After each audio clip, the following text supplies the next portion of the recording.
Iran সম্প্রতি স্বাক্ষরিত চুক্তির শর্ত পূরণে ব্যর্থ হইলে যুক্তরাষ্ট্র পুনরায় সামরিক অভিযান শুরু করিব এবং ইরানের বিরুদ্ধে কঠোর অবরোধ আরোপ করিব বলে সতর্ক করছে মার্কিন প্রতিরক্ষা মন্ত্রী পিট হেগসেথ।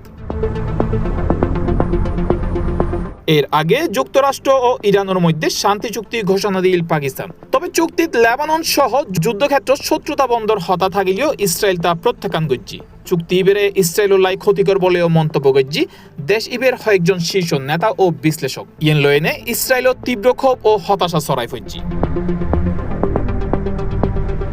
বৃহস্পতিবার ব্রাসেলসত ন্যাটো প্রতিরক্ষা মন্ত্রীসকলের বৈঠক শেষে সাংবাদিকসকলরে জানায় আলোচনার সময়সীমার মধ্যে ইরান যদি প্রতিশ্রুতি অনুযায়ী পদক্ষেপ নলয় তৈরি যুক্তরাষ্ট্র প্রয়োজনীয় ব্যবস্থা গ্রহণে প্রস্তুত আছে। হেগসেথ আরও জানায় প্রয়োজনে ইরানের বিরুদ্ধে লৌহ কঠিন অবরোধ পুনঃবহাল করা হইব।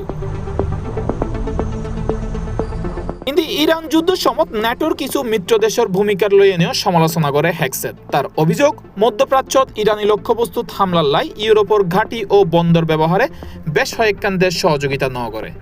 কিয়াই আইনি জটিলতার হতা তুলি ধরছি, আবার কেউ প্রকাশ্যে যুক্তরাষ্ট্রের সমালোচনা করছি।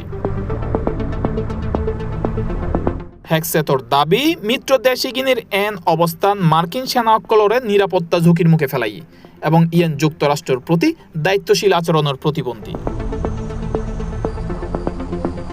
International desk, C+ TV।